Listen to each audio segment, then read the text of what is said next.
The live TV, सच सबसे आगे। दोस्तों, मैं सहल कुरैशी।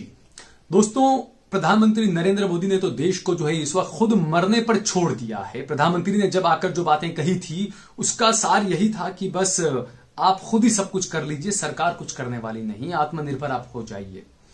जगह जगह, हर जगह से, चाहे उत्तर प्रदेश हो, बिहार हो, राजस्थान हो, महाराष्ट्र हो, गुजरात हो, हर जगह से दुखदायी और पीड़ा देने वाली खबरें आ रही है। लेकिन ऐसे में कुछ अच्छी खबरें भी आ रही है जिसकी तरफ हमें ध्यान देना चाहिए, जो ऐसे बुरे वक्त में भी जिससे हमें एनर्जी आ जाती है। ऐसी यह खबर मोदी के ही गुजरात से है। जिन मुसलमानों को कोसा गया था पिछली मर्तबा कोरोना को लेकर और मस्जिदों को कोसा गया था, हमने देखा पिछले लॉकडाउन में पुलिस ने जाकर मस्जिदों के अंदर घुस घुस कर जो है वो लोगों को मारा था, पिटाई की थी। लेकिन अब मोदी के गुजरात में वडोदरा में एक मस्जिद ने एक बेहतरीन पहल की है, क्योंकि ये जो वक्त है, मौजूदा जो वक्त चल रहा है, आपको भी ये बात पता है क्योंकि हमें खुद को भी दिन में 50 ऐसे फोन आते हैं कि हमें अस्पताल में एक बेड दिलवा दीजिए, यानी कि अस्पतालों में बेड नहीं है। तो ऐसे में एक मस्जिद है वडोदरा में, उस मस्जिद ने मस्जिद के अंदर उस पूरी मस्जिद को जो है वो कोविड सेंटर बना दिया है और 50 बेड का कोविड सेंटर जो है वो उस मस्जिद में बना दिया गया। ये एक बेहतरीन पहल है और जो अंधभक्त हैं उन्हें इस बात को देखना चाहिए, इस बात से उनका दिमाग ठिकाने आ जाना चाहिए, क्योंकि ऐसे वक्त भी जो हिंदू मुसलमान करते हैं उनके लिए ये बेहतरीन एक मिसाल है। वडोदरा की ये जो मस्जिद है, इसने ये मिसाल जो है वो पेश की है और 50 मरीज जो है वो यहां पर मौजूदा अभी इलाज करवा रहे हैं कोविड के, जिनका इलाज इस मस्जिद में हो रहा है। इस मस्जिद को कोविड सेंटर बना दिया गया है। दूसरा, क्योंकि जिस तरीके से देखा हमने कि गुजरात ही नहीं, हर जगह के हालात खराब हैं। गुजरात के सिर्फ जामनगर में ही जो है वो एक ही दिन में 116 लोगों की कोरोना से मौत हो गई है। आप सोचिए।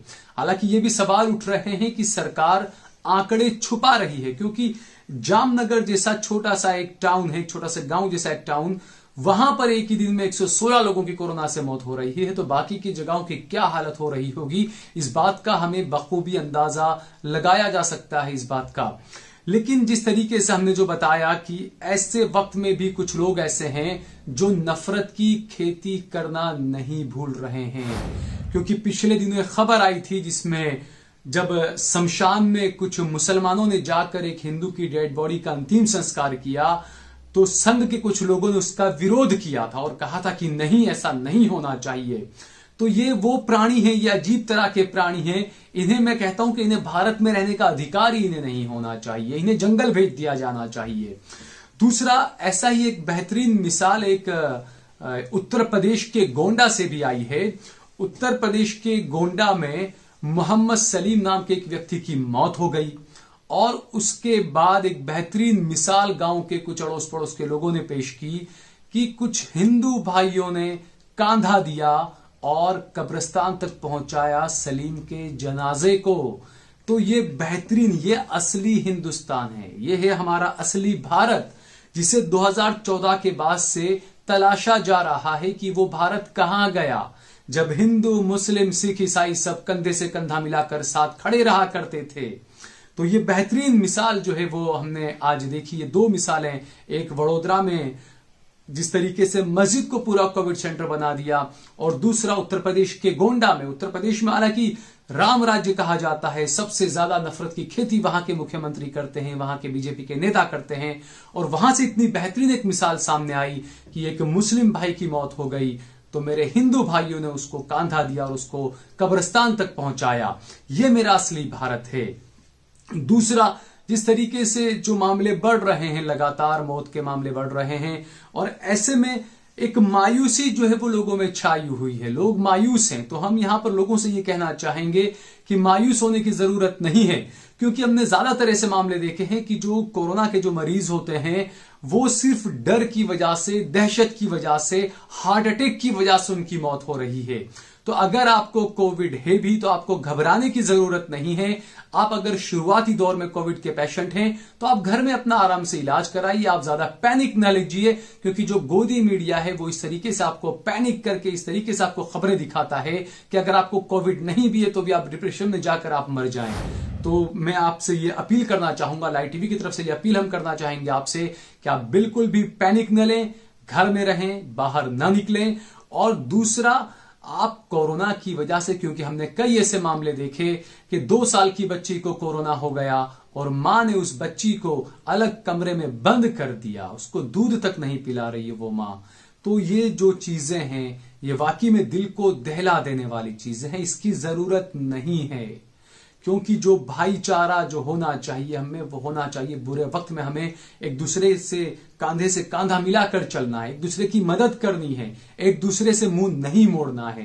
क्योंकि ये जो वक्त है, जब बुरा वक्त आता है तो अच्छा वक्त भी आता है। ये बुरा वक्त ये जरूर निकल जाएगा, लेकिन यकीनन इतिहास के पन्नों में सुनहरे अल्फाज में लिखा जाएगा कि जो कोरोना काल जब चल रहा था देश में, उस वक्त देश का प्रधानमंत्री क्या कर रहा था। देश के प्रधानमंत्री ने देश की जनता को खुद मरने के लिए छोड़ दिया था। देश का प्रधानमंत्री चुनाव लड़ने में बिजी था। देश का प्रधानमंत्री और गृह मंत्री मास्क बिना खुद घूम रहे थे और जनता को बता रहे थे कि आप ये करिए, आप वो करिए, आप ऐसा करिए, आप वैसा करिए।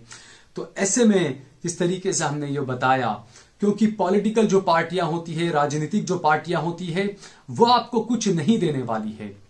क्योंकि हम आपको बताते हैं कि मध्य प्रदेश का एक जबरदस्त मामला सामने आया है। आपने नाम सुना होगा कुशाभाऊ ठाकरे, जो भाजपा के संस्थापक रहे हैं।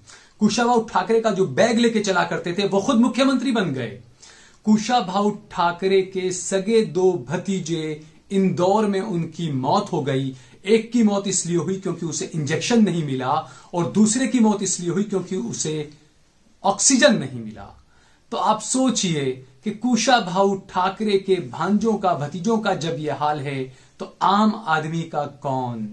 क्योंकि हमने पिछले दिनों यह भी देखा था कि केंद्रीय मंत्री वीके सिंह ने भी एक ट्वीट किया था और कहा था कि मुझे अपने भाई के लिए एक अस्पताल में बेड की जरूरत है।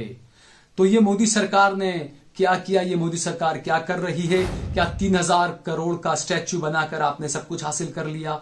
क्या आपने सीप्लेन उड़ाकर सब कुछ हासिल कर लिया? लेकिन आपके गुजरात के आज क्या हालात हैं ये आप खुद देखिए। और जब ये बुरे हाल है गुजरात में, तो मस्जिदों से जो है वो ये बात सामने आ रही है कि मदद की हाथ जो है मस्जिदों से बढ़ाया जा रहा है। मस्जिदों में जो है वो कोविड सेंटर बनाए जा रहे हैं। जो मुसलमान जो हैं वो जो है वो जगह जगह ऑक्सीजन सप्लाई कर रहे हैं, ऑक्सीजन पहुंचा रहे हैं। एक मामला हमने कुछ ऐसा भी देखा था कि एक 70 साल का मरीज था कोरोना कोविड पॉजिटिव था।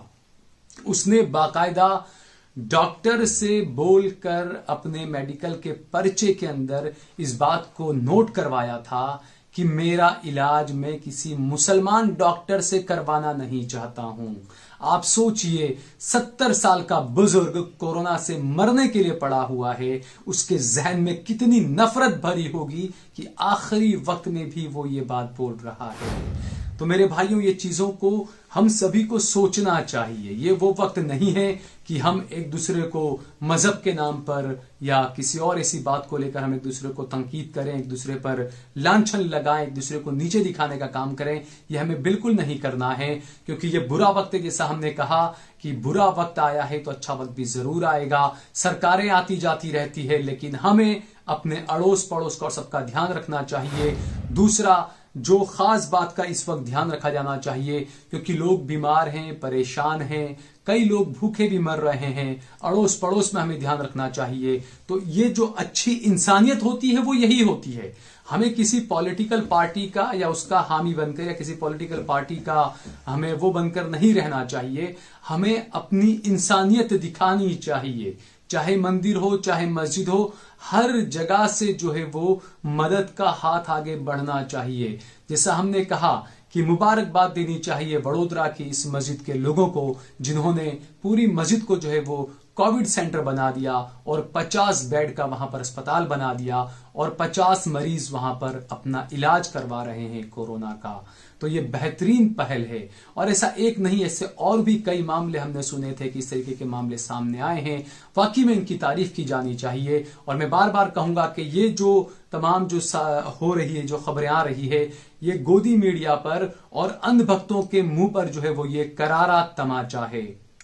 दोस्तों, अगर आपको हमारा ये वीडियो पसंद आया हो तो इस पर कमेंट करिए, इसे लाइक करिए, इसे ज्यादा से ज्यादा शेयर करिए। अगर आपने हमारे चैनल द लाइव टीवी को सब्सक्राइब ना किया हो तो हमारे चैनल को जरूर सब्सक्राइब करिए। द लाइव टीवी, सच सबसे आगे।